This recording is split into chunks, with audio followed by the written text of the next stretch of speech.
हमारा अनिश्चितकालीन धरना चल रहा था, ये हमने पहले ही बता दिया था।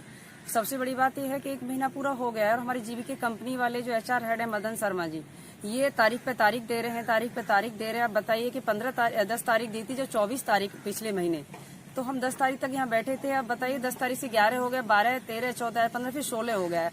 अब कह रहे हैं कि मैं यहाँ हूँ ही नहीं, आउट ऑफ स्टेट हूँ, आउट ऑफ राजधानी हूँ। ये बताइए कि ये जो हमारा एक माध्यम है पुलिस और LI विभाग, उसके द्वारा ये सूचना यहाँ भिजवा रहे हैं कि अभी मैं 2-4 दिन और देख लेते हैं, 2-4 दिन और। क्या ये चाहते कि महिला यहाँ महीनों बैठी रहे? क्या हमारा परिवार, हमारे बच्चे, हमारी फैमिली नहीं है? ये बताइए। हमारी कल 5 लड़कियां बीमार हो गई हैं, आज फिर देखिए वो महिला बीमार पड़ी है, रात भर उसको नींद नहीं आई, इसके हाथ पैर पूरे जकड़े पड़े हुए हैं। इतनी बारिश न धूप हो रहा है, कितना झेलेगा आदमी? बताइए। कोई इम्यूनिटी होती है ना आदमी की झेलने की? न समय से खाना खा पा रहे हैं हम, न अपनी बात रख पा रहे हैं। जीवीके कंपनी पे जब हम कह रहे हैं कि हम बात करने जाते हैं तो वहाँ पे फोर्स लगा दी जाती है। पुलिस हमें अरेस्ट करने की धमकी दे रही है, बिना पूछे बिना बताए कि हम कोई क्रिमिनल है क्या? ये बताइए। क्या अपनी बात हम अपनी कंपनी से पूछ नहीं सकते हैं वहाँ जाके? ठीक है, हमें नहीं जाने दे रहे तो आप आके यहाँ गार्डन में आइए और सभी बहनों को ये बता दीजिए कि आपको और कितना टाइम चाहिए, पैसा देना है कि नहीं देना है। 3 से 4 महीने का पैसा अभी रुका हुआ है। हर महिला का 40 से 50 हजार रुपए बनता है। जो हमारी टेली काउंसलर थी और TL मैडम है, उनका तो कहना ये है कि हमारा कोविड-19 का भी मतलब पैसा काट लिया है। पूरा जियो कह रहा है इस बात के लिए, गाइडलाइन कह रही है कि कोविड का पैसा नहीं काटना है। वो कह रहा है कि नहीं, ऐसा कुछ नहीं है। ये बताइए। हम आपके माध्यम से कहना चाह रहे हैं, आप उनसे कहिए जाके HR मदन शर्मा जी यहाँ आए और हमें संतुष्ट करें। नहीं तो फिर देख लीजिए, फिर हम वो करेंगे जो आपने सोचा भी नहीं होगा, चाहे हमें यहाँ पे या उनके दरवाजे पे जाके। अब बता तो दिया ही है आप लोगों को कि ऐसा ना हो कि कहीं सामूहिक आपदा हो जाए। बीमार लड़कियां हो रही हैं, घर तक सूचना नहीं है, हम देख रहे हैं कि कैसे संभाला जा रहा है। आप बताइए उनको, और हमारी गवर्नमेंट तक ये कहिए कि जो सेवा बहाली का जो चल रहा है उसके लिए तो आज तक किसी ने कुछ बोला ही नहीं है। और हम खुद चाहते हैं कि हमारे पास सांत्वना से कोई आराम से आके बात करे, लेकिन वो नहीं चाहते कि शांति से हम समझ लें। वो चाहते हैं कि हम और प्रदर्शन करें। कहीं ज्ञापन देने जाते हैं, उसका नाम प्रदर्शन कर दिया जाता है।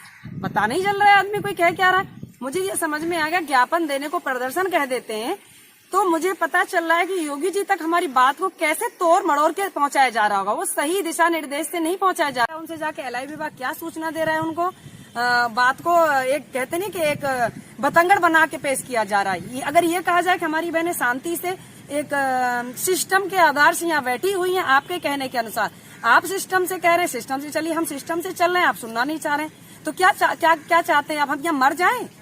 ये बताइए। क्या हमें जीने का हक नहीं है अपने स्वतंत्र भारत में, इस लोकतांत्रिक भारत में? क्या हम इसलिए वोट डालते हैं, अपनी सरकार इसलिए चुनते हैं? क्या इसलिए हम टैक्स भरते हैं कि आज हम बेरोजगार होकर राजधानी की सड़कों पर रात बिताएं और दिन बिताएं, भूखे प्यासे यहाँ मरे रहे?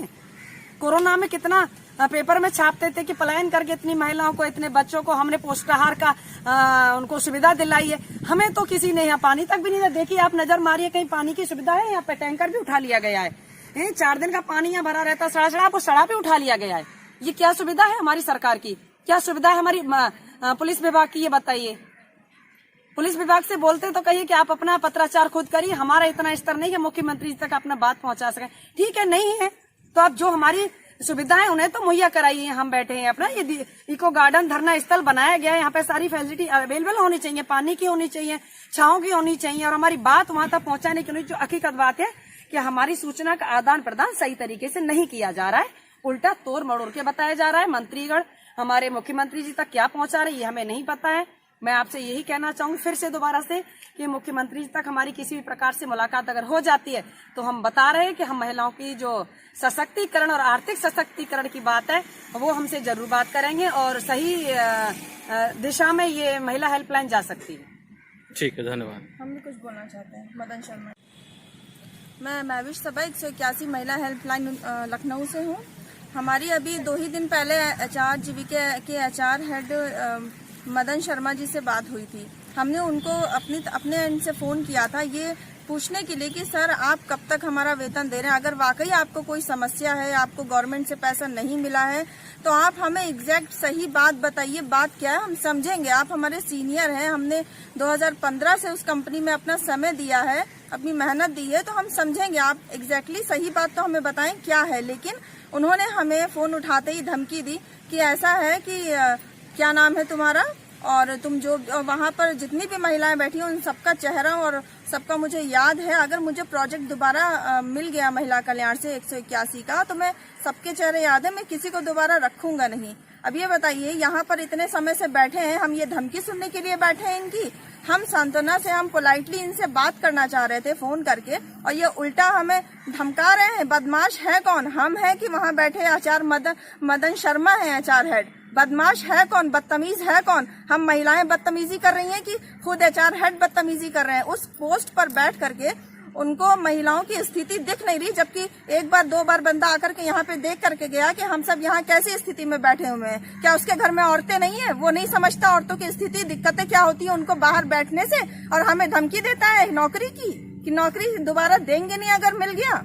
ये क्या तरीका है? हम ये चाह रहे हैं कि आप आइए, आप फोर्स लगा करके बैठे हैं, आप इतना डर रहे हैं इन महिलाओं से, इतना घबरा रहे हैं जैसे हम महिलाएं नहीं कि कोई आतंकवादी हो। इतना गार्ड, होम गार्ड लगा रखे हैं वहाँ पे, महिला आरक्षी लगा रखे हैं, सारी चीजें, पुलिस वाली प्रोटेक्शन इतनी लगा रखी है जैसे हम जा करके उनको उनका कत्ल ही कर देंगे।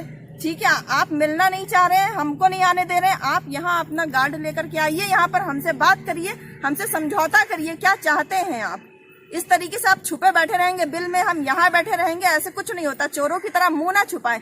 जानते हैं कंपनी चोर है एक नंबर की, लेकिन आप तो अपने आप को चोर साबित मत करिए। आप तो यहाँ आकर के अपनी चीजों को क्लियर कर दीजिए कि मैं ऐसा नहीं हूँ, मेरी ये समस्याएं हैं जो मैं नहीं कर पा रहा हूँ। हर बार समय पे, हर बार 15 दिन का समय, 20 दिन का समय, एक लिमिट होती है।